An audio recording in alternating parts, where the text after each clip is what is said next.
My doctor says that at my age, early rising is a physiological inevitability, not a sign of discipline. Every morning I wake up at 5:30, as if there were a timer inside me that couldn't be turned off. 78 years of experience have taught me that arguing with my own body is futile. I'm Bradford Innes, and my world has shrunk to the size of this two-story house on the outskirts of Atlanta. A house I've lived in for almost 50 years and where every crack in the wall has a story to tell. Margaret always wanted to move to something more modern, but I was against it. My roots had grown through that foundation, and to uproot them would mean losing a part of myself. Margaret. It's been 10 years since she passed away. Pancreatic cancer is ruthless and fast, only 3 months between diagnosis and funeral. Not enough time to realize what was happening, but enough to see life leave a loved one day by day. After 48 years of marriage, loneliness feels like an amputation. You seem to be all there, but you constantly feel the phantom pain of a missing part of yourself. I've never been a person prone to excessive sentimentality. 35 years as a building inspector had taught me to look at life through the lens of pragmatism. But without Margaret, even the most mundane things lost their functionality. Our daughter Loralee visited me every day for the first few weeks after the funeral, then once a week, then on special occasions. Now I see her maybe once a month if I'm lucky. She says she's busy at work. She's a human resources specialist for some technology company. Ironically, I've never been a resource to her, except financially. I look at my watch. 7 a.m. I pour myself a cup of coffee and walk out onto the back porch. The July sun is starting to set, but the morning chill still lingers in the shade of the old oak tree. It's the oak I planted when Loralee was 5 years old. Now it towers over the house. Sturdy, dependable, not like the relationship with its namesake. Loralee was always a mommy's girl. I worked 6 days a week, often late. The construction boom of the 80s and 90s meant there was a lot of work to do. Someone had to make sure the houses didn't fall apart a year after they were built. I was proud of my job, of my reputation as an unyielding but fair inspector. My signature on documents was a guarantee of quality, but that reputation came with a price. I missed Loralee's first high school play, her prom, many birthdays. I provided for my family, gave them everything money could buy. But time was the one resource I couldn't use freely. When Loralee was 19, she announced that she was marrying Mervyn Wills, a skinny guy with running eyes and an accounting degree. I was against it. Too young, too inexperienced. But Margaret supported them, and I relented. For the first time, but not the last. The wedding was modest, but I paid the bills, as did their first apartment, as did college for their daughter, my granddaughter Enid, and a lot of other things. Enid, the one ray of light in this story. 25 years old, sharp mind and honest heart. She works for some IT company doing something to do with data security. I don't always understand what she's talking about, but I love hearing her enthusiastic voice. She's the only one who calls me for nothing, no reason or request. My phone vibrates in my robe pocket. Speak of the devil, it's Enid. Grandpa, are you awake already? At my age, sleeping in before dinner is an unacceptable luxury, I reply with a smile that she can't see, but I'm sure she can hear in my voice. How's your lower back? Did you see Dr. Chang? I did. He said the same thing he always says. Old age has no cure. Enid laughs, and that sound reminds me of Margaret. The same iridescent timbre, the same sincerity. Listen, I was wondering, could you help me with my tax return? I'm confused about these deductions, and my dad's too busy right now. Oh, here it is. Mervyn, the family's financial genius, is too busy to help his own daughter. Old man Bradford, on the other hand, always has time, and money if he needs it. Sure, baby. Come by on Saturday, we'll sort it out. After I talk to Enid, I'm in a better mood. I take a shower, get dressed, and decide to drive to the supermarket. My old Buick, which is almost as old as Loralee and Mervyn's marriage, Starts on the third try. A faithful old friend. On the way, I pass the new Riverside Heights neighborhood. There, in one of those shiny two-story houses with manicured lawns, Loralee and Mervyn live, in a house that was largely paid for by me. It happened 6 months ago. Loralee called me in the evening, voice excited. "Dad, we found the perfect house. It's exactly what we've always dreamed of. But we're a little short on the down payment." A little turned out to be $175,000, almost half the cost of the house. I could afford it. Years of savings, good investments, and retirement had given me a financial cushion. But it wasn't about the money. "What about your current house?" I asked then. "Oh, Dad, it's so outdated, and the neighborhood isn't the same. Riverside has better schools, closer parks." "Enid's not in high school anymore, Loralee. It's not just that. Mervyn will be closer to work, and besides, we deserve a better place to live." Deserve. It's a word I've always resisted. I used to believe that nothing in life was given for nothing. Everything had to be earned. But Loralee, my only daughter, I agreed. I signed the check, helped with the paperwork, even took care of the insurance and some of the utilities. All in all, it turned out to be 135 monthly bills that were automatically deducted from my account. Margaret would have called it crazy, but she'd always been the more practical of the two of us. I, on the other hand, despite my outward sternness, had proven to be soft when it came to Loralee. I hoped this gesture would bring us closer together, that Loralee would see how much I cared for her, even if I couldn't put it into words, that Mervyn would finally stop looking at me as an inconvenient obligation, an old man who had to be tolerated because of family ties. They invited me to a housewarming party, a formal dinner with their friends and co-workers. I felt uncomfortable among these people with their talk of stock quotes and fancy restaurants. Mervyn introduced me as Loralee's father, with no mention of my contribution to their new home. And when I tried to talk about my work at the building inspectorate, he interrupted me with an anecdote about bureaucrats stuck in the last century. After that evening, our relationship didn't improve, but rather became even more strained. Loralee only called when there was a problem with the house, a leaky faucet, a strange noise in the air conditioning system. I'd come, fix it, leave. Sometimes they'd take me out to lunch, hastily prepared with the distinct feeling that I was taking up their precious time. And Mervyn always held himself aloof, polite on the surface but with barely concealed irritation. I often caught his glances, assessing, calculating, as if he was calculating how much more he could squeeze out of the old man before he went to the grave. At the supermarket, I meet Horace Jenkins, my former colleague. We stand at the canned food shelf and discuss price increases, the new highway interchange, and prostate problems, the usual topics for two older men. "How's yours?" Horace asks. "Daughter, son-in-law, granddaughter?" "Fine," I answer. Loralee works in HR. Mervyn is still in his accounting office. Enid's in IT, doing something with computers. "Do you see each other often?" I shrug.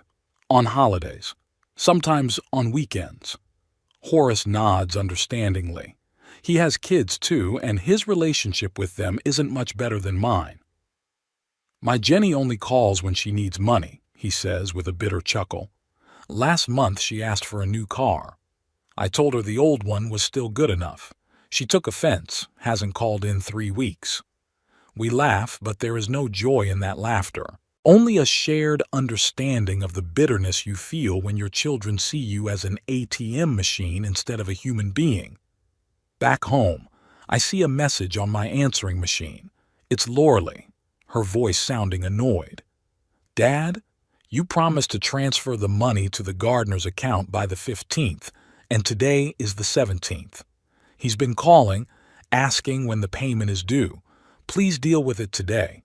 I don't remember promising to pay the gardener as well." But arguing with Lorelei is like trying to stem the tide with your bare hands. It's easier to pay. I sit down at my computer, one of the few modern acquisitions Enid insisted on so we could video chat.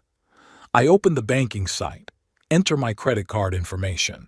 The amount isn't that big, but it's a matter of principle.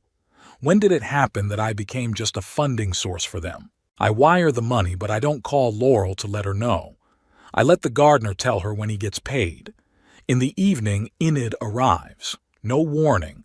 Just shows up on my doorstep with a bag from the Chinese restaurant and a bottle of my favorite bourbon. "Thought I'd brighten your Friday night, Grandpa," she says, kissing me on the cheek.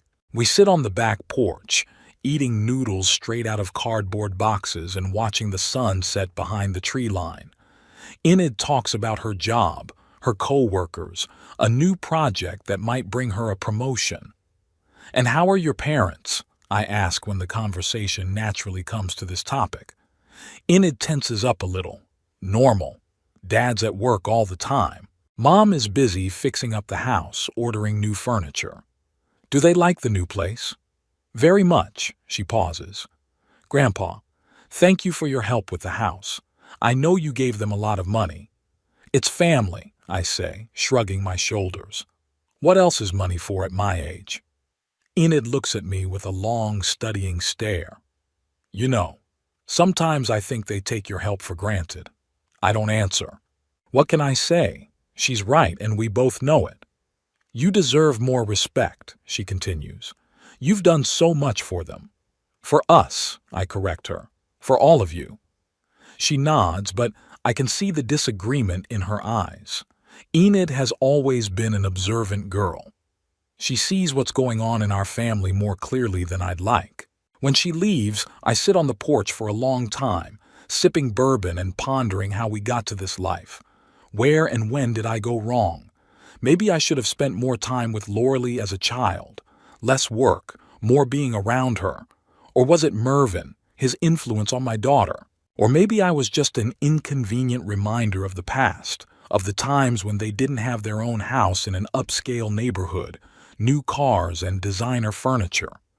A reminder that all this came about not because of their own efforts, but because of an old man who loved his daughter too much and realized too late that money can't buy love. Stars appear in the sky one by one. Somewhere out there among them, Margaret looks up at me and shakes her head. "I told you, Brad. I warned you." She's always seen right through Mervyn. "There's no backbone in him," she said. "He'll use Loralee and she'll let him. I finish my bourbon and go inside. Enid's coming tomorrow and we're going to do her tax return. At least I have a normal relationship with her. At least she sees me as more than just a checkbook. And Loralee and Mervyn, well, I'm still hoping that one day they'll realize that a house isn't the walls and roof but the people who live in it, and that some things money can't buy no matter how much of it." Enid arrived at exactly 2 o'clock on Saturday afternoon. Punctuality is a trait she inherited not from her parents but from me. Loralee was always late, even for her own wedding. And Mervyn, well, time was always a stretch with Mervyn, especially when it came to family obligations. "Got all the papers, grandfather." Enid waved the folder as she entered the house. "And I bought those cinnamon buns you like." We settled down at the kitchen table, spreading out the papers. Enid was really confused about tax deductions. Her job involved freelancing, and that's always a headache for tax returns. We immersed ourselves in the work, and for a while I felt useful, needed. It's a nice feeling when your experience and expertise is actually needed by someone. An hour later, we finished the paperwork, and Enid made tea. While she was fiddling with the cups, I noticed that she was unusually agitated, shifting from foot to foot, tapping her spoon on the tabletop, avoiding my gaze. "Is something wrong?" I asked her bluntly. I'd never been a master of small talk and preferred to get straight to the point. Enid set the cup down in front of me and sat down across from me.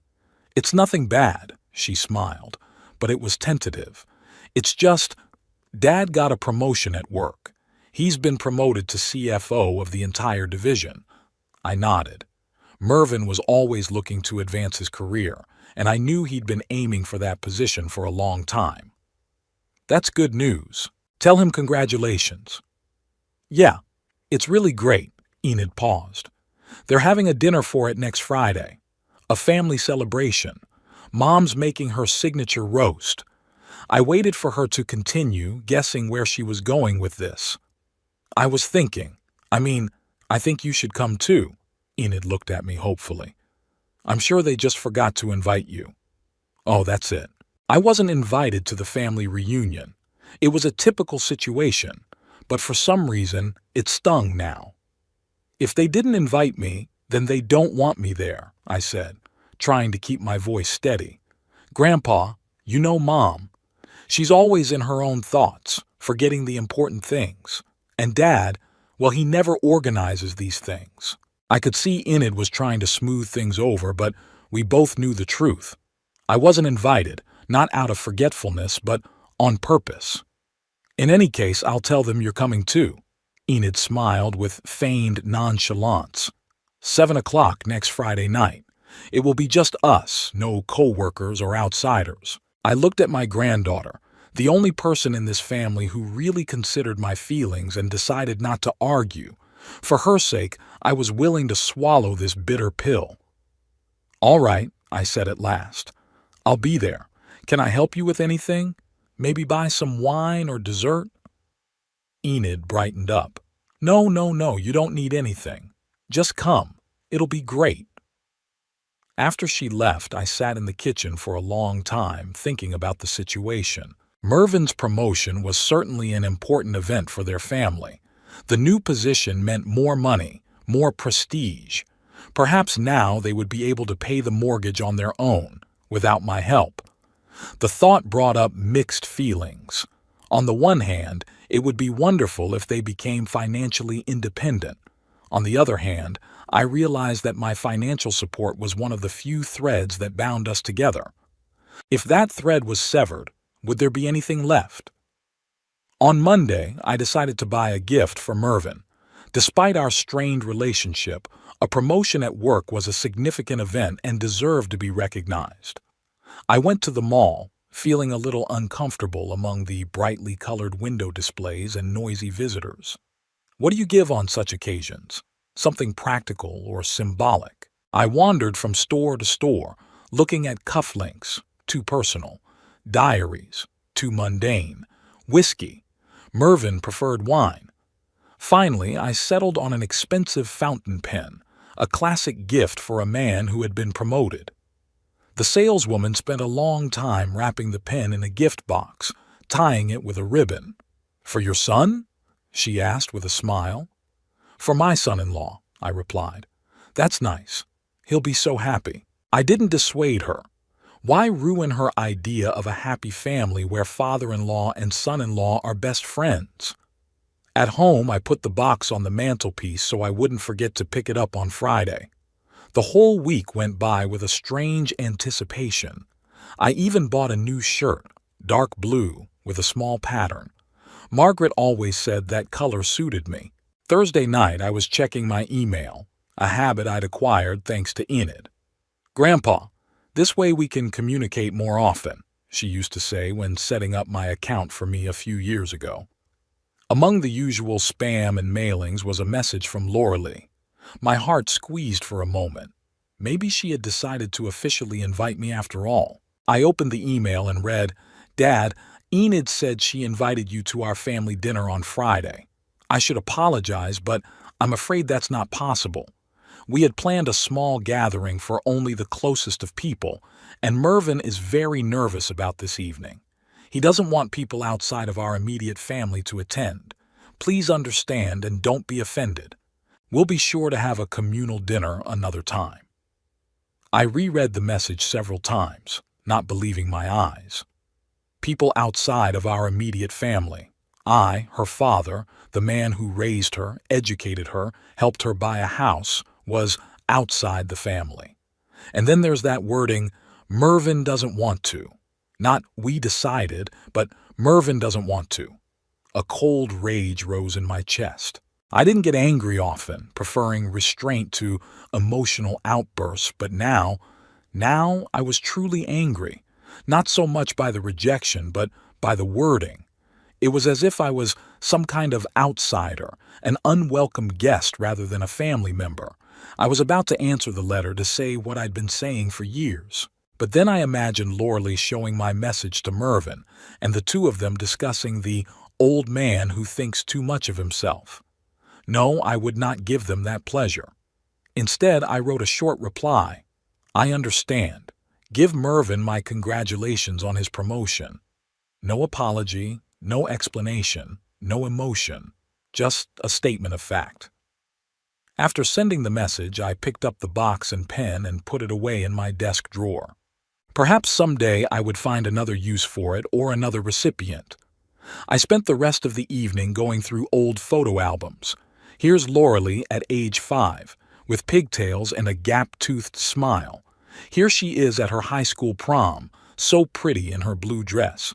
Here's her wedding to Mervyn, me walking her down the aisle, a frozen smile on my face masking doubt. Here are Enid's first days in this world, a tiny bundle in the hands of proud parents. When did it all go wrong? At what point did I stop being a father and become just an ATM machine? Or was it always that way, I just didn't want to notice it? Friday morning, Enid called. Her voice sounded guilty. Grandpa, Mom said she wrote to you about dinner. Yes, she explained the situation, I interrupted, not wanting Enid to feel uncomfortable. It's okay. Your father has a big day and he wants to spend it the way he sees fit. It's not his decision, Enid exclaimed with sudden fervor. I mean, yes, he said he'd feel uncomfortable if you came, but Mom could have insisted. I remained silent, letting Enid speak. I tried to explain to them that it wasn't fair, that you were part of the family, that without your help they wouldn't even have this house where they had their precious dinner. Enid, I stopped her gently. You don't have to fight with your parents over me. But it's not right. I could hear tears in her voice.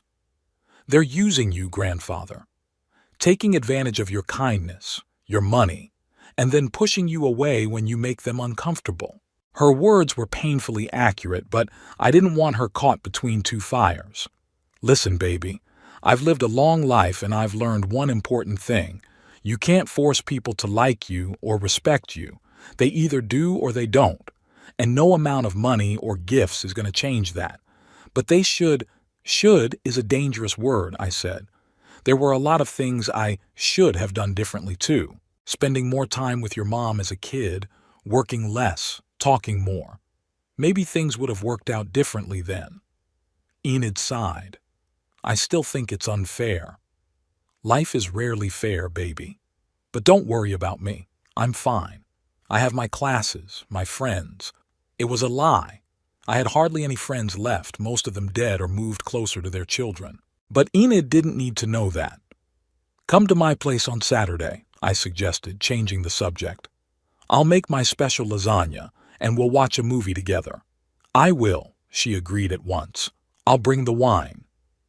After talking to Enid, I sat on the back porch for a long time looking at my garden. The apple trees I'd planted 20 years ago were now full of fruit. A few more weeks and they would be ready to pick. I used to make cider from these apples. Margaret loved their tart flavor. In recent years, I've just given the apples away to neighbors or let them fall and rot on the ground. What was the point of making cider for one person? In the house across the street lived a young family, the Thompsons. Sometimes their children would climb over the fence to pick apples. I pretended not to notice. Let them enjoy it while they could. Childhood passes too quickly. In the evening, knowing that Loralee and Mervyn were now enjoying their family dinner, I made myself a simple supper of scrambled eggs and bacon and toast. Margaret had always rebuked me for my love of such food. Cholesterol, Brad, think of your heart. But at 78, cholesterol was the least of my problems. I turned on the TV, but I couldn't concentrate on the program. My thoughts kept returning to Loralee's letter, to the phrase, people outside our immediate family. As if all these years, all these sacrifices, all this financial support meant nothing. Maybe it did. Perhaps I had created this situation myself by letting them get used to the idea that my money was a given, something to take for granted. Perhaps if I had been more demanding, less generous, they would have appreciated what they had more. Or maybe it wasn't about the money at all.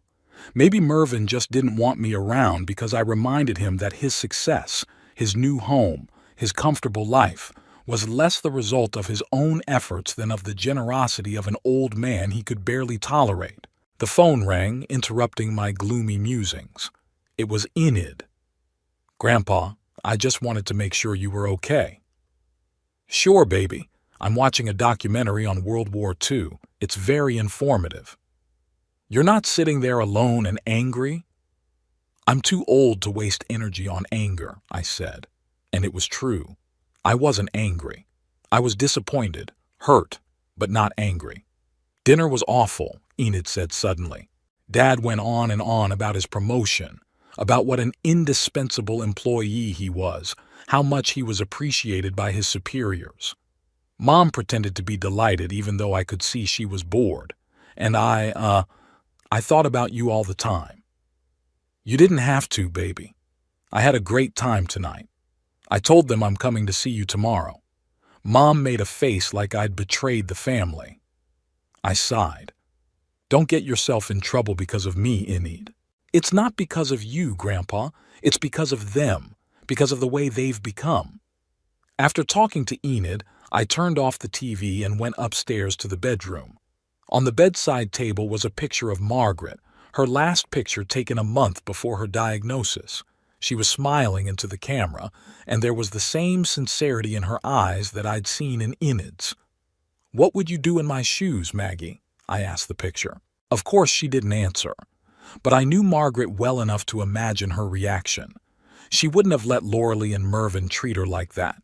She would have told them everything she thought right to their faces, without caring about the consequences. Margaret had always been stronger than me in that respect. I went to bed, but I couldn't sleep. My mind was spinning with thoughts of family, of money, of how easy it was to break the bonds that seemed to be the strongest. Maybe I'd been clinging to an illusion all these years. Maybe Loralee had never really been attracted to me, but simply tolerated me for financial support. And in turn, I'd used the money as a way to keep her close, to replace with it what I couldn't give emotionally. It was ironic that I, a man who had prided himself all his life on being practical and sensible, was so blind when it came to my own family. Something had to change. I couldn't continue to live my life as if everything was okay, as if being used and rejected by my own daughter was normal. I deserved more respect, and maybe it was time to remind them of that. With that thought, I finally fell asleep. In the morning, I woke up with unexpected clarity in my head. I knew what I had to do, and it wasn't about revenge or punishment. It was about self-respect and finally stopping letting others take advantage of me. I made breakfast, drank my coffee, and sat down at the computer. I needed to check some financials before making a final decision. Enid arrived around 11 in the morning with a bottle of wine and a bag of fruit. I had already made the lasagna dough and was now chopping vegetables for the sauce. Cooking always calmed me down. In a world where much is beyond my control, the kitchen remained the territory where I made the rules. "How was your night?" Enid asked, kissing my cheek. "The usual. Woke up at 5, read the paper, had coffee." Enid looked at me carefully. "You look determined." I grinned. She was always observant. "Just having a good day," I answered evasively. "Help me with the sauce."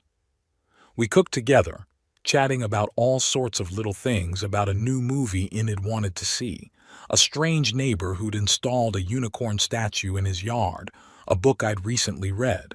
The usual grandfather-granddaughter conversation, with no mention of last night's dinner or the relationship with Loralee and Mervyn. But I could see that Enid was worried.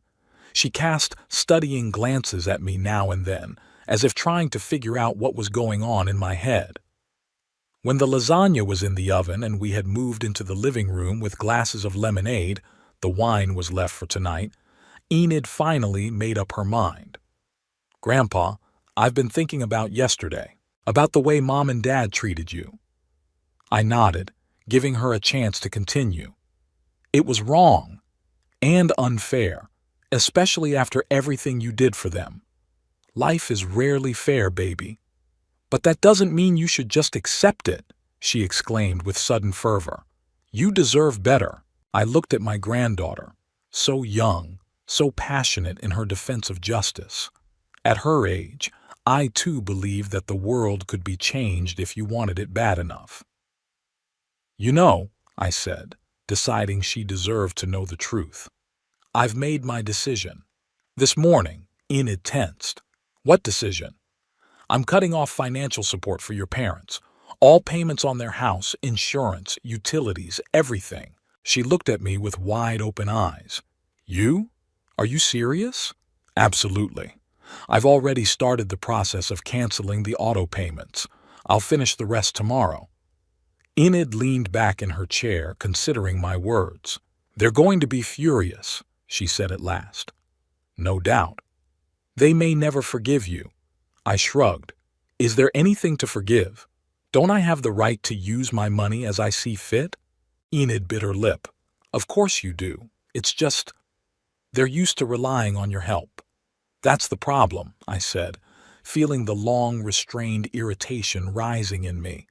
They take my help for granted, as if I were obligated to pay for their comfortable lives, but I wasn't even allowed to attend the family dinner.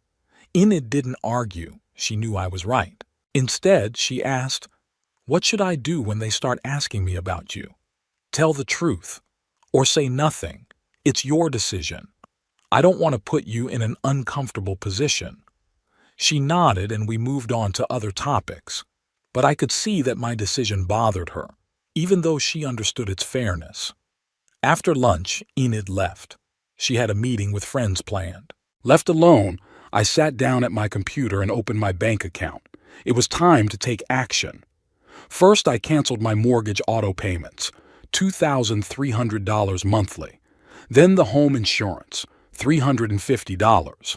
Loralee and Mervin's car insurance, another $280. One by one, I canceled the payments that had been deducted from my account for years, providing a comfortable life for my daughter and son-in-law. Utilities, country club memberships, cable subscriptions, even the monthly fee for the gardener, all of these were now becoming their own concern. The total came to 135 different payments that I canceled in one evening. With each canceled payment, I felt a strange mixture of emotions. Bitterness at the realization that it had come to this, relief at the decision, and, surprisingly, some satisfaction. It was as if I was finally lifting a heavy weight off my shoulders that I had been carrying for too long. Finished with my banking, I sent a short email to my attorney, informing him of my decision to end my financial support of my daughter and son-in-law. I wasn't going to change my will. Loralee would still get her share of the inheritance when I died, but until then, she would have to learn to live on her own resources. In the evening, I sat on the back porch, sipping bourbon and watching the sun go down. For the first time in a long time, I felt free, like I'd made a decision that was long overdue, but that I'd been putting off for fear of losing my last connection with my daughter. The phone rang around 8 p.m. Loralee's number. I watched the screen light up and go out, but I didn't answer it. Not at the moment. I wasn't ready for this conversation yet. 10 minutes later, the phone rang again. This time, it was Mervin. I grinned. They must have already received notices from the bank canceling the auto payments. Nothing speeds up communication like money matters. I muted the sound on my phone and went back to my bourbon. Let them suffer for a while, wondering what was going on. Let them feel some of the anxiety and uncertainty I'd felt when I'd gotten that cold email from Loralee. Sunday morning began with a persistent knock on the door. I was just brewing coffee when I heard it, a sharp, demanding knock, as if the person on the doorstep had every right to demand my attention. I knew who it was before I even opened the door. Loralee stood on the threshold, her face contorted with anger.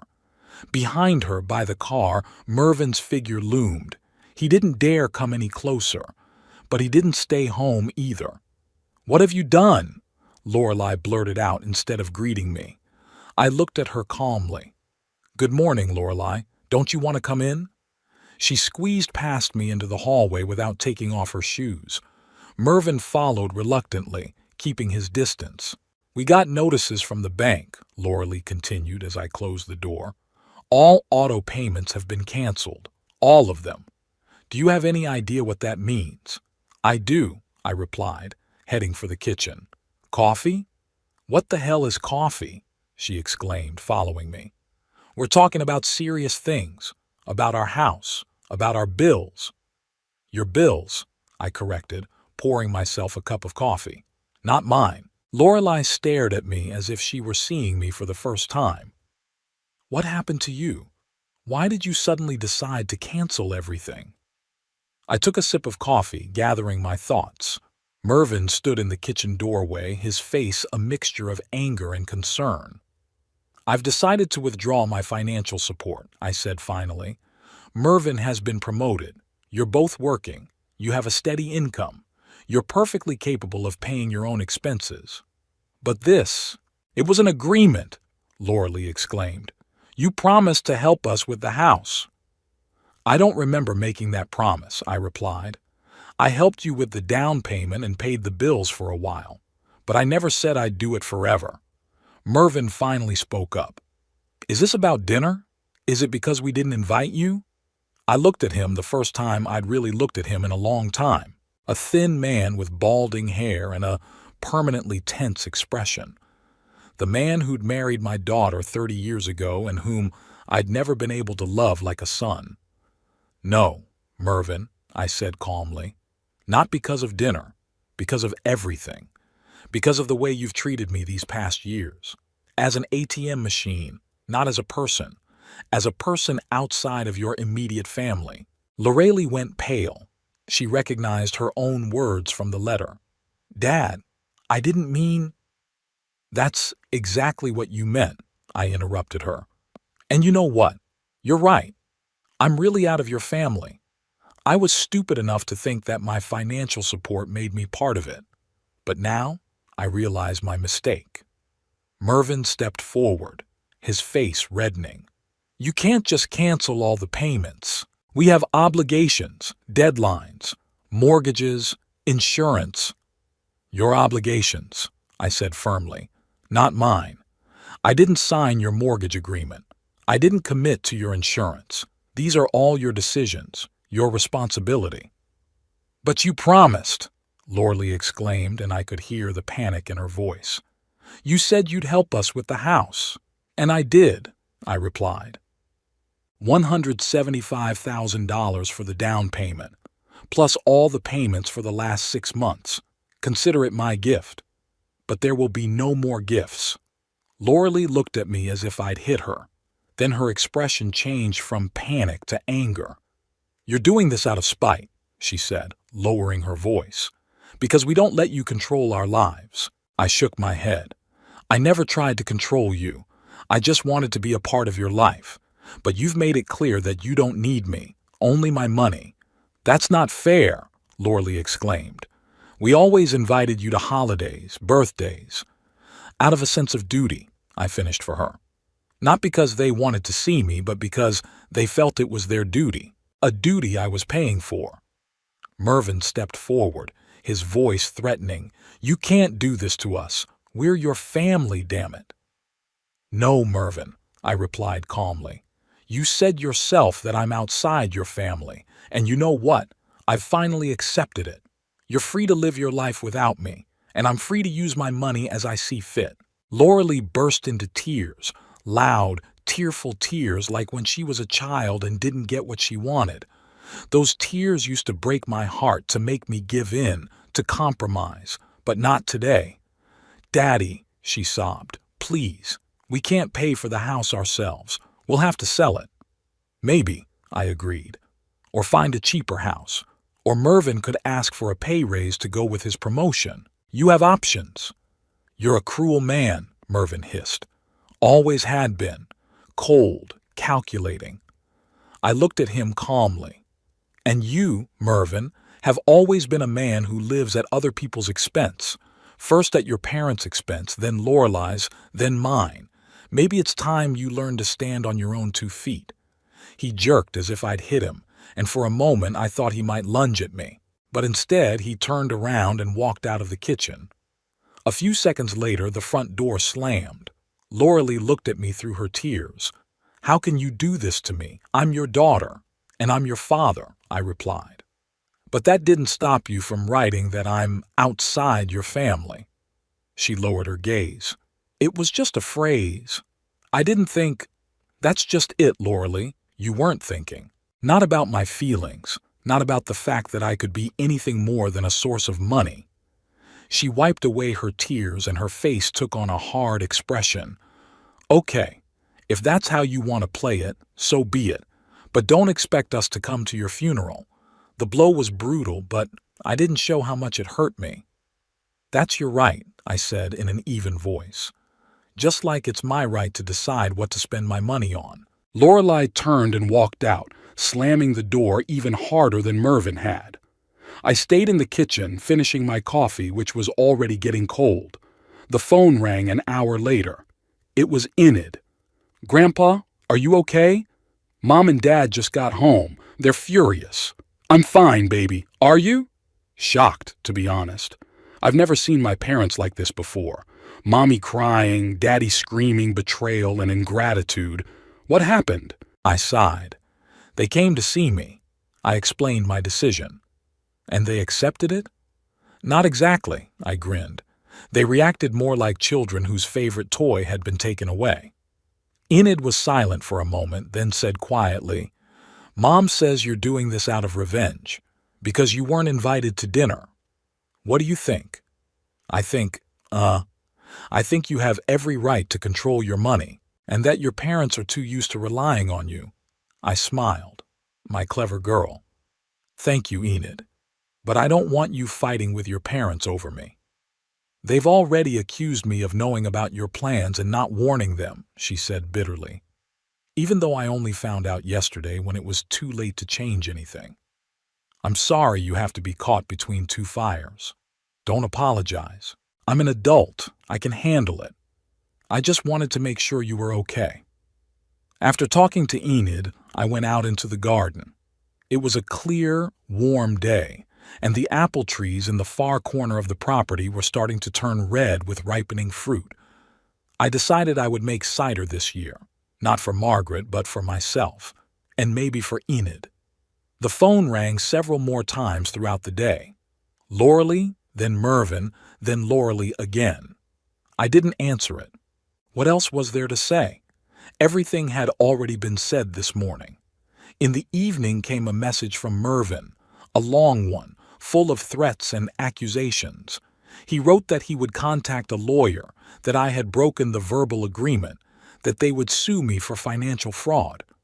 I only grinned as I read it. Mervyn knew enough about finances to know that no court would make me pay their bills. There was no written commitment, no contract, just my goodwill, which had dried up. Another message came from Loralee, more emotional, with an attempt to press pity. She wrote about how hard it was going to be for them, how they were counting on my help, how it might affect their reputation in the new neighborhood if they had to sell the house. I didn't respond to any of these messages. Instead, I sat on the back porch with a glass of bourbon and felt truly free for the first time in a long time. Free from the obligations I had placed upon myself. Free from the illusion that I could buy my daughter's love. It was a bitter freedom, but freedom nonetheless. The calls and messages continued on Monday. The tone became threatening or pleading, but the essence remained the same. Return the money, keep paying, don't ruin our lives. I went about my business, ignoring this torrent. Went to the store, went to the bank to discuss some investments, had lunch with Horace Jenkins in a little cafe near the house. "You look different," Horace said as we waited to order. "Calmer." "I've made a big decision," I answered evasively. Horace nodded understandingly. He wasn't the type to ask questions. In the evening, Enid arrived. She looked exhausted, dark circles under her eyes, a tense shoulder line. "My parents have been calling me all day," she said, dropping into a chair. "They wanted me to talk to you, to convince you to change your mind." "And what did you say?" "That it was none of my business. That you're adults and you'll figure it out on your own." I nodded. "That's right. Don't let them drag you into this." Enid sighed. "They're panicked, Grandpa. Really panicked. They've got huge mortgages, loans, which they took out with my money," I finished for her, "without asking me, without discussing it with me, just taking it for granted that I would be paying for their lifestyle forever." Enid didn't argue. She knew I was right. "What's going to happen now?" she asked after a pause. "They'll adjust," I replied. "They might have to sell the house, find something more modest. Or Mervyn will have to actually work for the promotion he got, not just brag about it. Or Loralee would have to reconsider her spending on designer clothes and spa treatments." Enid smiled weakly. "Sounds reasonable. But they're in no state to think rationally right now. They're adults, baby. They can handle it." We sat in silence, each of us immersed in our own thoughts. Then Enid said quietly, "You know, I always wondered why you let them use you for so long, why you didn't just say no sooner." I looked at her, my smart, perceptive granddaughter who saw what I myself had long been unwilling to admit. "Because it was easier for me to give money than the things that really mattered," I answered honestly. "Love, time, attention. I've always been stingy with emotion, but generous with financial support. And somewhere along the way, I had come to believe myself that one could replace the other." Enid came over and hugged me, tightly, sincerely, as no one had hugged me in a long time. "You deserve the best, grandfather," she whispered, "and I'm proud of you for finally standing up for yourself." When she left, I sat in silence for a long time, thinking about her words. Had I really stood up for myself? Or was I just getting back at my daughter and son-in-law for years of neglect? Was my revenge fair, or had I stooped to their level? I didn't know the answers to these questions. All I knew was that for the first time in a long time I felt real. Not an ATM, not a convenient sponsor, but a human being with his own desires and boundaries that others should respect. Tuesday brought a new wave of calls and messages. Loralee sent a long letter of apology, so fake it was embarrassing to even read. She wrote about how sorry she was for her words, how she appreciated me not only for my financial support, but for my wisdom, my experience, and for being her father. Words that might have moved me a week ago now seemed hollow. If she really felt that way, she wouldn't have written that cold letter declining the dinner invitation. Mervyn, on the other hand, went from threats to attempts at rational persuasion. He sent a detailed financial plan showing how my money helped them now, but would be less needed in the future when his career went up after his promotion. He even offered to pay me interest, turning my help into an investment of sorts. I deleted his letter before I even finished reading it. It was all an attempt at manipulation, just with different methods. Loralee was pushing emotion. Mervyn was appealing to rationality.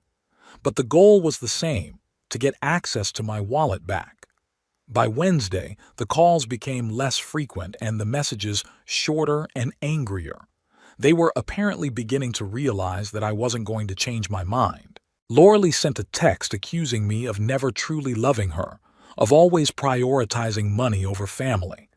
The irony of that accusation didn't escape me. Mervyn, for his part, hinted that I might regret my decision when I needed help in my old age. Think about the future, Bradford. Who will be there for you when you can't take care of yourself? That threat might have scared me before. Now, however, I only grinned. If their concern for me depended on my financial support, it wasn't concern at all, but a simple transaction, and I preferred to be alone than to be with people for whom my value was measured by the amount of money in my bank account. It had been 2 weeks since I'd canceled all payments. 2 weeks of relative calm, except for the occasional calls from Lorelei and Mervyn, which I still ignored. A new rhythm had settled into my life. I got up early, ate breakfast, read the paper, occasionally met with Horace or other acquaintances, and worked in the garden. A simple, quiet life without drama or manipulation. Enid stopped by a few times, but not for long. She was busy at work and, as I understood it, trying not to get too deeply involved in our conflict with her parents. She told me that the atmosphere at home had become even more tense. Loralee and Mervyn were constantly fighting, blaming each other for the situation. "Daddy says Mommy should have treated you better so you wouldn't stop making payments," Enid recounted. "And Mom blames him for insisting on buying such an expensive house, knowing they couldn't afford it without your help." I listened without commenting. Let them sort it out for themselves. Maybe this will make them finally take responsibility for their decisions. On Wednesday, 17 days after the payments were canceled, the doorbell rang. It was about 3 o'clock in the afternoon, and I had just finished pruning the roses in the garden. Opening the door, I saw Loralee, alone without Mervyn. She looked different from the last time I'd seen her. Not furious, but rather haggard. Dark circles under her eyes, pale face, her hair in a sloppy ponytail, not the flawless look she usually maintained.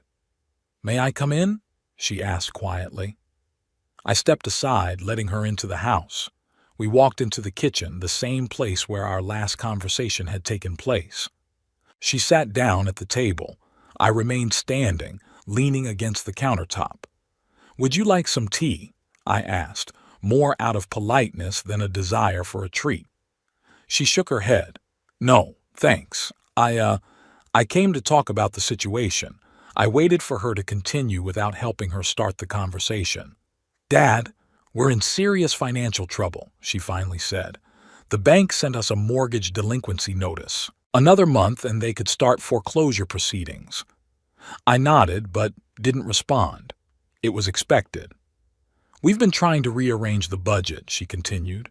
"Mervyn asked for a pay raise along with a promotion, but was told it wouldn't be considered until 6 months later. I've taken on extra projects at work, but it's not enough." She looked at me pleadingly. "Daddy, please. We're not asking you to pay for everything like before. Maybe just the mortgage until we get back on our feet." I crossed my arms over my chest. "What's stopping you from selling the house and buying one you can afford?"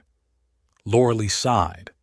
"We've thought about it, but the market is not favorable right now and we could lose a lot of our down payment." "My down payment," I corrected. She grimaced. "Yes, your down payment. But you're the one who offered to help us with the house. You said you wanted us to live in a nice neighborhood, somewhere safe." "I wanted you to be happy," I said, "and I thought that my contribution to your happiness would be appreciated, that it would make me part of the family, not a person outside your immediate family." Loralee lowered her eyes. I already apologized for that phrase. I didn't think about how it would sound. "It's not about the words, Loralee. It's about attitude. You and Mervyn took my help for granted for years, but when it came to a simple dinner, you decided I wasn't good enough to sit at the same table with you." "That was not so," she objected. "Mervyn was just nervous. This was an important event for him." "So important that the man paying for the roof over his head couldn't be present?" I interrupted. Loralee didn't answer, and in her silence I saw a confirmation of my words. "You know," I continued, "all these years I've given you money, thinking that it's a way to remain a part of your life, that it would make up for my absence when you were a child, my emotional restraint. But I was wrong. Money doesn't buy love or respect. It only creates the illusion of a relationship." Loralee looked up. There was something new in her eyes. Not pleading or anger, but some kind of understanding. "You're right," she said quietly. "We took your help for granted. And that was wrong." I was surprised by that admission, but I wasn't quick to rejoice.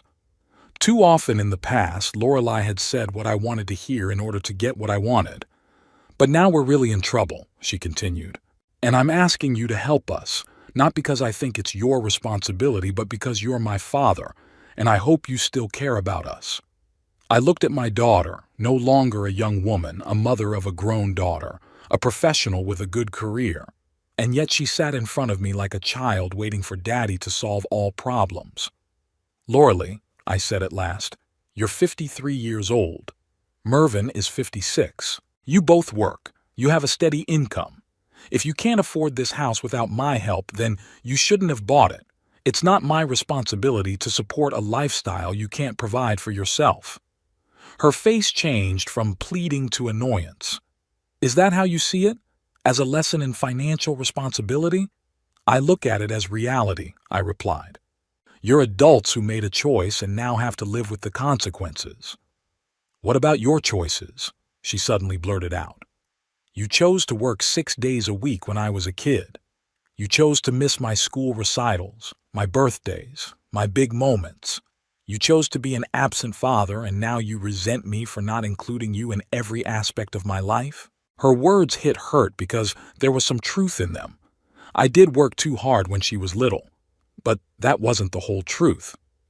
I worked to provide for you and your mother, I said calmly, to make sure you had everything you needed, food, clothing, education. I was doing what I felt was my duty as a father and husband. And emotional support and presence? Isn't that a father's responsibility too? I sighed. You're right. I wasn't the perfect father. I was too focused on material provision and not enough on emotional connection. And I regret that. But that doesn't excuse the way you and Mervyn have treated me these past years. Lauralee stood up, her face flushed with anger. So this is revenge? For not being the perfect daughter? For not calling often enough? For not inviting you to every dinner?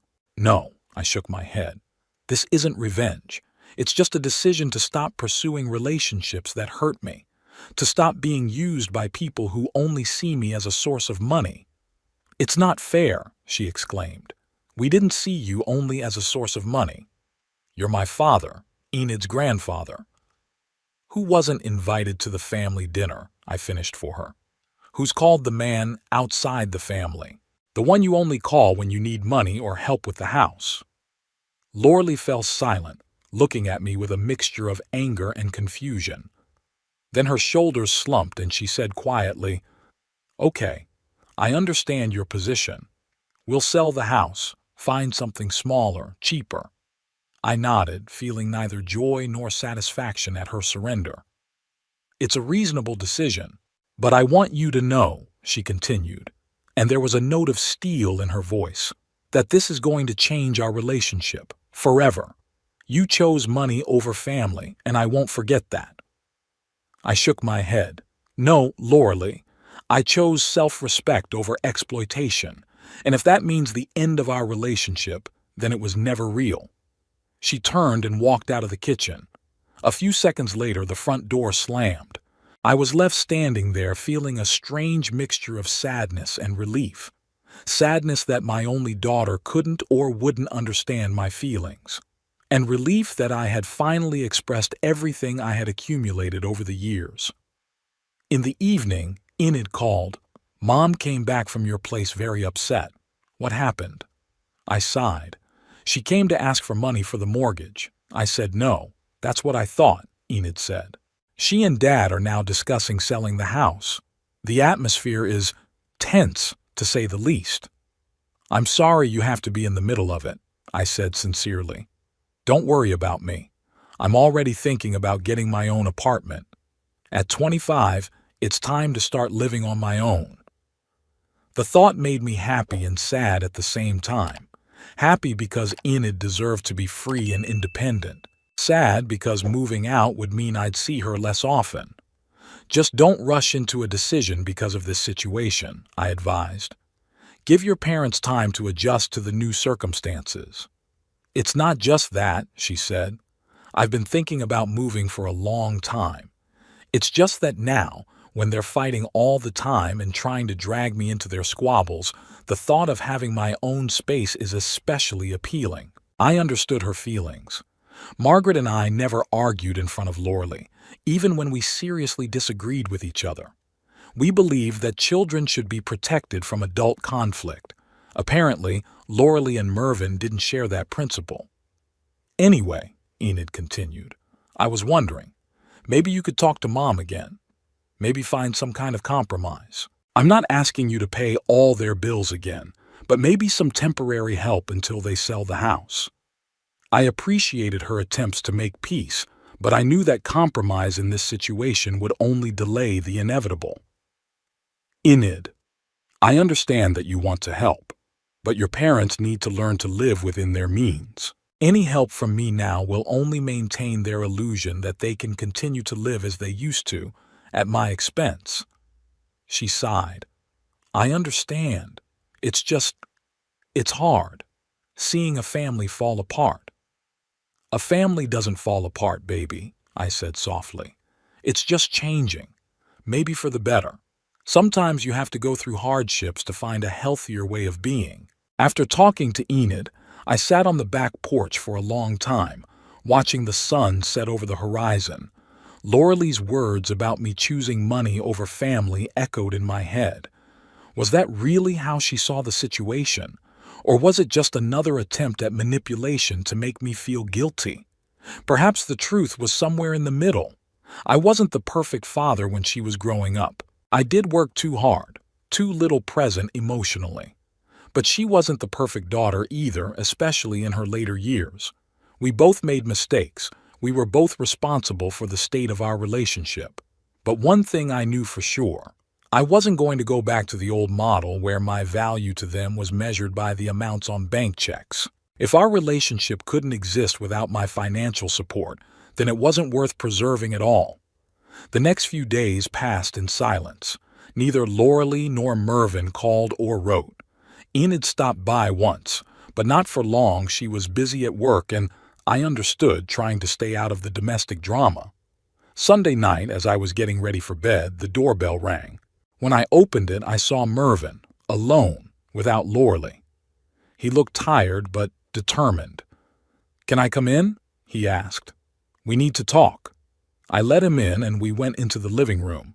He sat in the chair and I sat on the couch across from him. "Lauralee doesn't know I'm here," he began, "and she'd probably be furious if she did. But I figured I should try again." I waited for him to continue without helping him. "Bradford, I realize you're hurt, and you probably have a right to be. I haven't always treated you with the respect you deserve, and I'm sorry for that." His words sounded sincere, but I knew Mervyn too well to trust his sudden remorse. "What are you getting at, Mervyn?" He sighed. "Straight to the point, as always. Okay, Lauralee and I have decided to sell the house. Already contacted a realtor, started the process. But there's a problem. It's a bad time to sell, and we could get a lot less than we paid. That means not only will we lose your down payment, but we'll owe the bank." I nodded, expecting a request for money. It didn't take long. "I was thinking," Mervyn continued, "maybe you could help us cover the difference. Not as regular payments, but as a lump sum so we can start with a clean slate. No debts, no obligations to the bank." I looked at him, this man who had been married to my daughter for 30 years, but had remained a stranger to me. A man who saw me not as a father-in-law, but as an ATM machine. A man who decided I wasn't worthy of sitting at the same table with him on the day of his professional triumph. "No," I said simply. Mervyn blinked. "I'm sorry?" I said, "No, I won't give you any more money. No regular payments, no lump sums." His face tensed. "Bradford, I'm trying to be reasonable here. I admit that Lauralee and I have made mistakes, that we didn't always appreciate your help the way we should have. But this is a serious situation. We could be left with a huge debt, which you created on your own," I finished for him. "Buying a house you couldn't afford, counting on my money without my consent." "We thought we had your consent," he exclaimed. "You yourself offered to help with the down payment. You yourself started paying the bills." "And I kept all my promises," I said. "I paid the down payment. I paid the bills for 6 months. But I never promised to do it forever, and I certainly didn't promise to cover the losses from your rash decision." Mervyn looked at me with a mixture of disbelief and anger. "So this is final? You're just abandoning us to our fate?" "I'm not abandoning you, Mervyn. I'm just stopping supporting your financial irresponsibility. You're both adults with good jobs. You can handle it." He stood up, his face flushed with anger. "You know, Lauralee was right about you. You've always been a cold, calculating man. Even when you gave money, it wasn't out of love or generosity, but out of a desire to control, to feel powerful." I looked at him calmly, not giving in to the provocation. "If that's what you think, why did you come to ask me for help in the first place?" He didn't answer, just turned and walked out, slamming the door so hard that the glass in the windows rattled. I remained sitting in the living room feeling strangely calm. Mervyn had tried to hurt me, accusing me of being cold and wanting to control. But the truth was that he and Lauralee were the ones who had always tried to manipulate me, either through guilt or family duty, or threats to end the relationship. And now that all those methods weren't working, they'd resorted to direct accusations, hoping I'd flinch, feel guilty, and open my wallet again. But I wasn't going to do that. Not out of revenge or cruelty, but out of a realization that it would be unhealthy for all of us, for me to continue to be used, for them to continue to live under the illusion that you could rely on other people's money indefinitely. The next day, Enid called, her voice sounding worried. "Grandpa, are you all right? Dad came back yesterday very angry. He told Mom that you refused to help with the sale of the house and that you were enjoying their misery." I sighed. "I'm fine, baby. And I'm not enjoying anyone's misery. I just refuse to give them any more money." "That's what I thought," she said. "But they're in a very bad way. Dad's talking about bankruptcy, Mom's crying and blaming everyone around her. It's like a nightmare." I felt a prick of guilt, not for my decision, which I thought was the right one, but for Enid having to witness all this. "I'm sorry you're going through this," I said. "Maybe you should move away for a while. Do you have any friends you could stay with?" "I'm already thinking about it," she replied. "My colleague Emily has offered to let me stay with her until I find my own apartment." "That's a good idea. You need time and space to focus on your life, not on your parents' problems." Enid was silent for a moment, then said quietly, "Grandpa, I know you're right about this situation, that the parents created their own problems and should solve them themselves, but it still hurts me to see the family fall apart." "I understand, baby.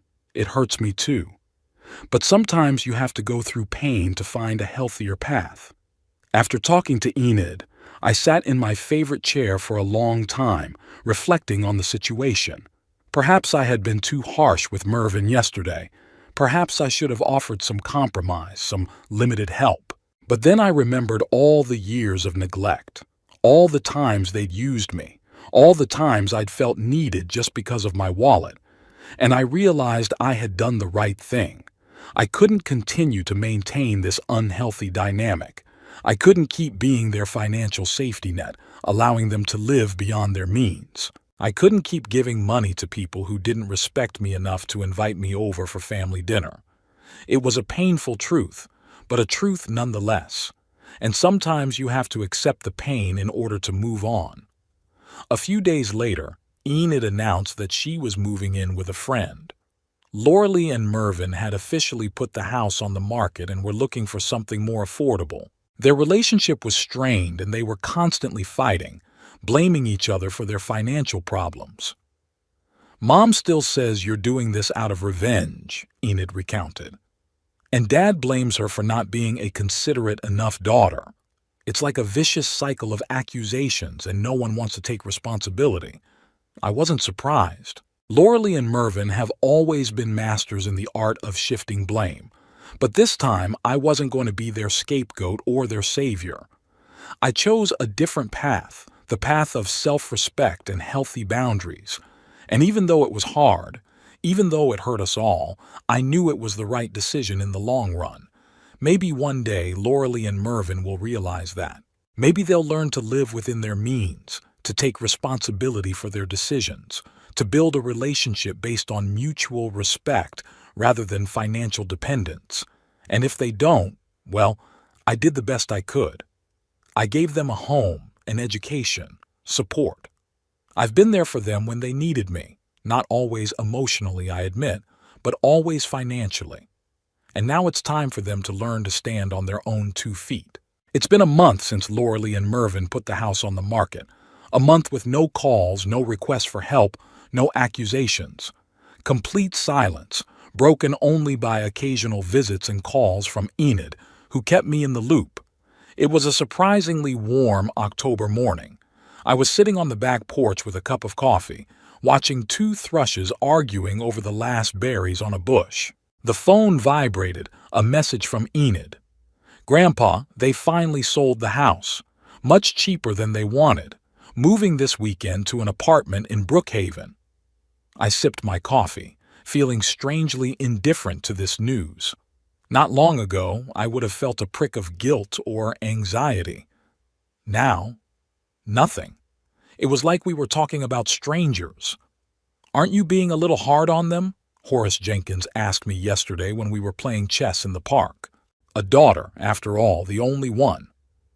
Cruel? I moved my queen to checkmate him. Or fair?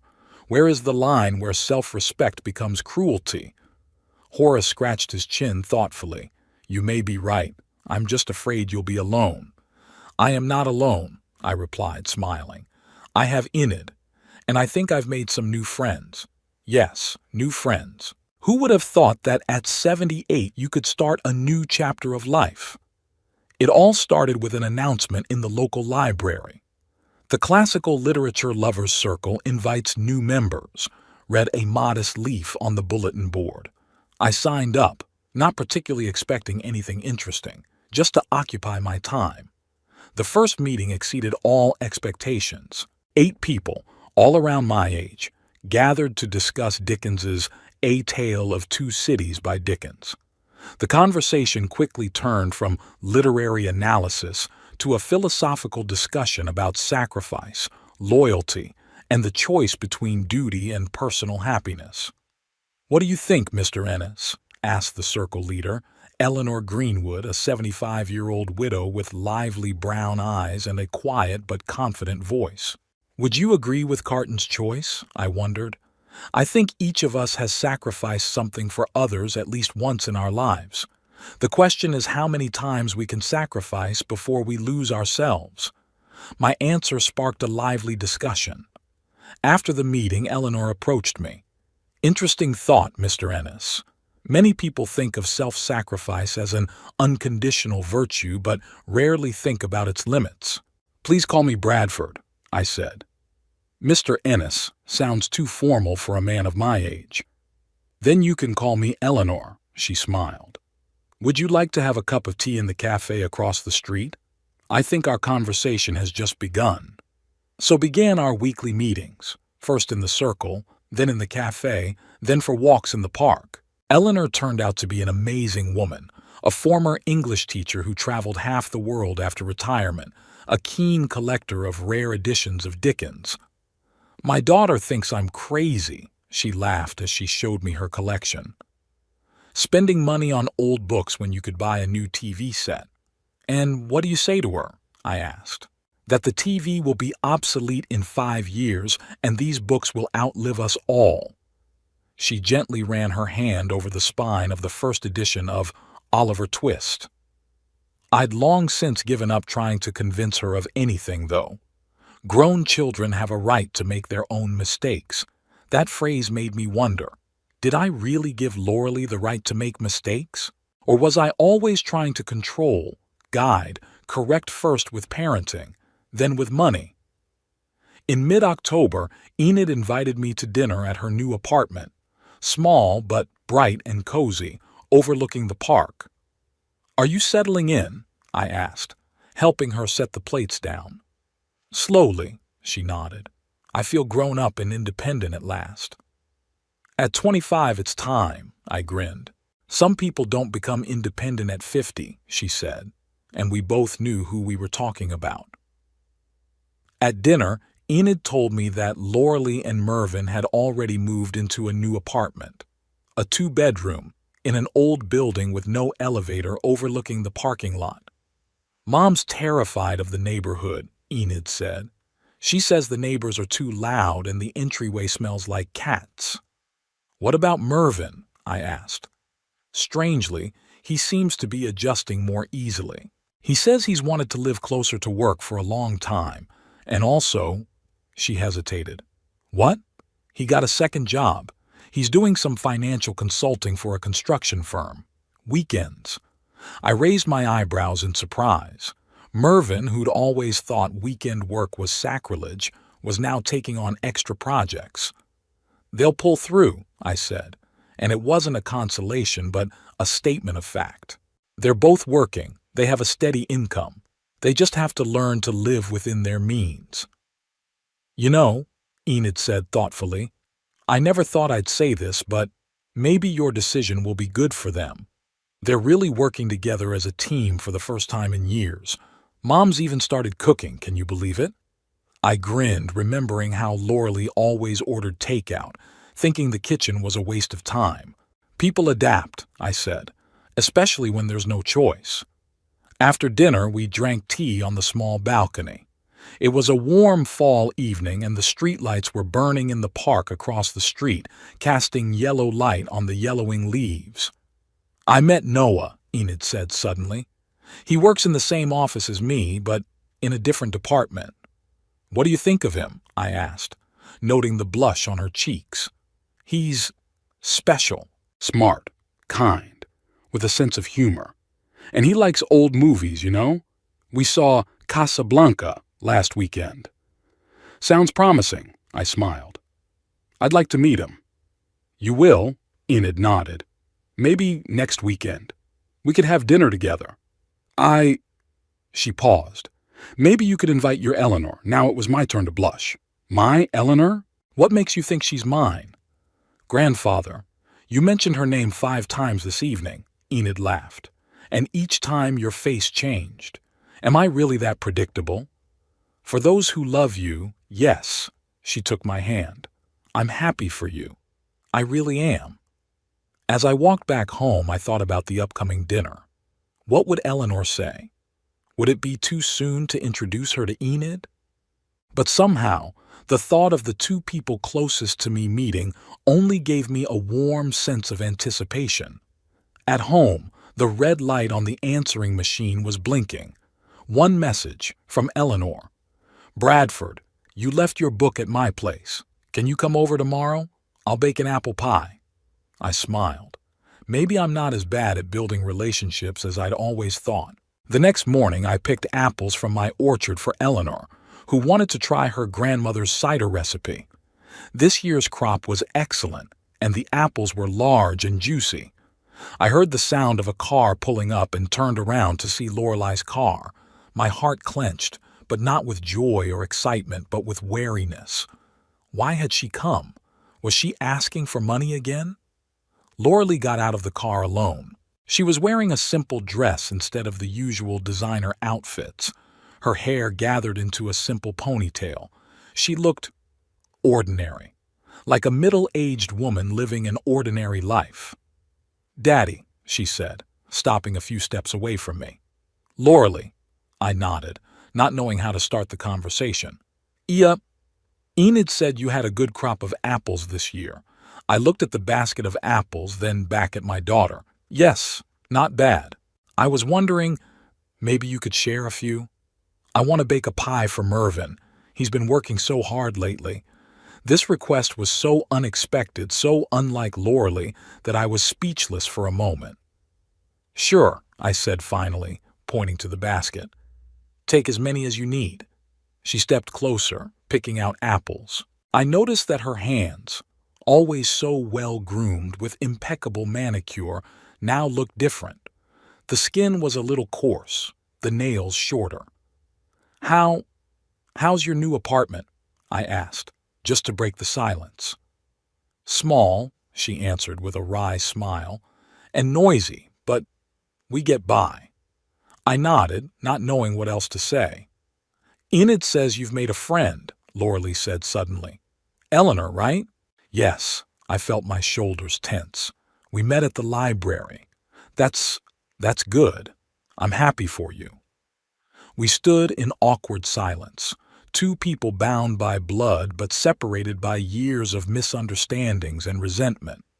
"Dad," Loralee finally said, looking somewhere past me, "I'm not going to apologize for what Mervyn and I did, for the way we've treated you all these years. Not because I'm not sorry, I am, really, but because no apology will make up for the past." I remained silent, letting her speak. "But I want you to know," she continued, "that I understand why you did what you did, and I don't hold a grudge against you." I looked at my daughter, not perfect, not the way I'd always wanted her to be, but real, flesh and blood, with all her flaws and weaknesses.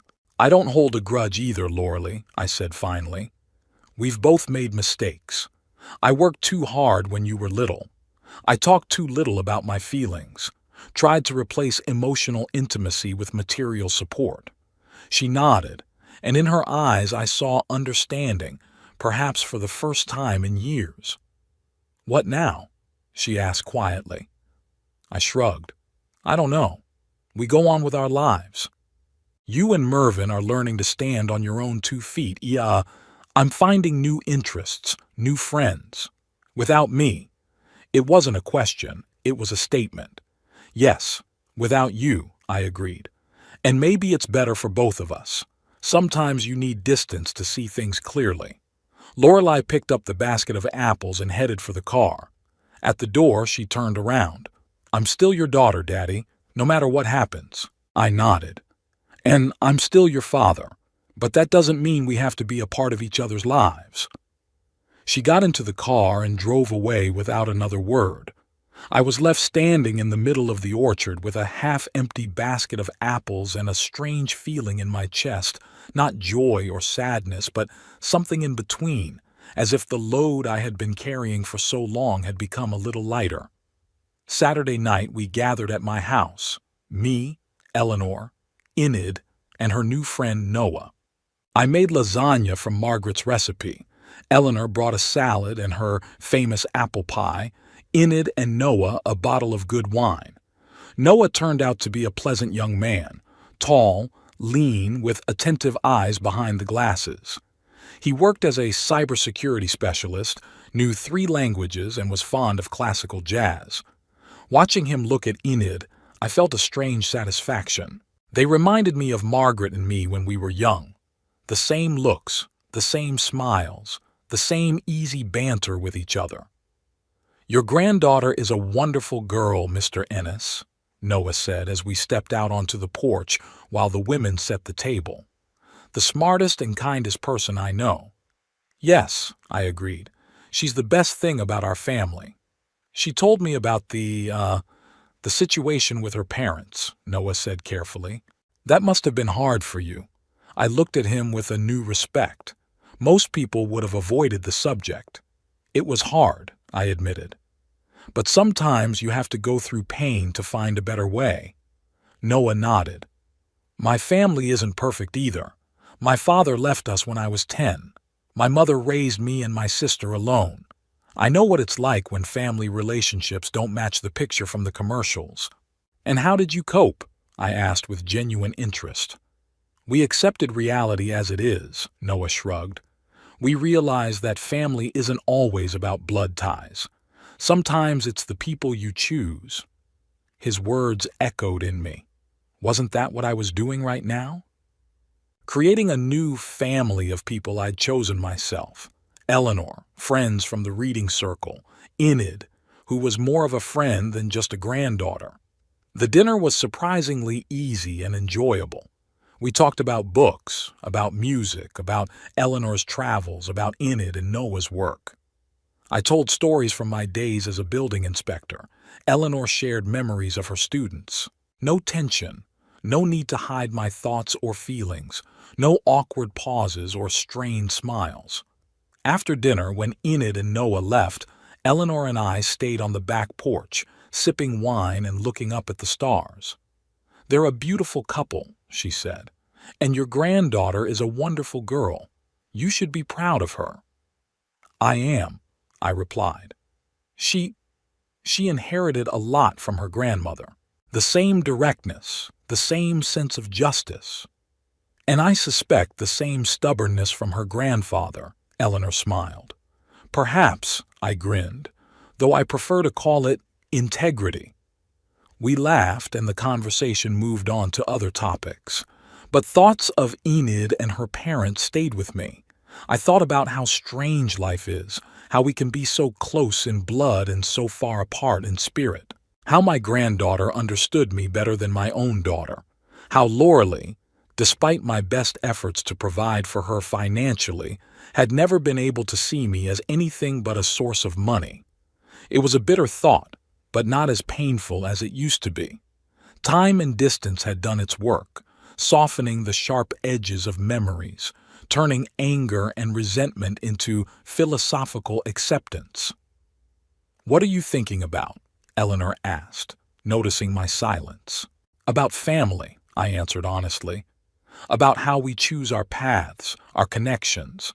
About how sometimes you have to let go of one relationship to build another." Eleanor took my hand. "You know, Bradford, I learned one important thing a long time ago.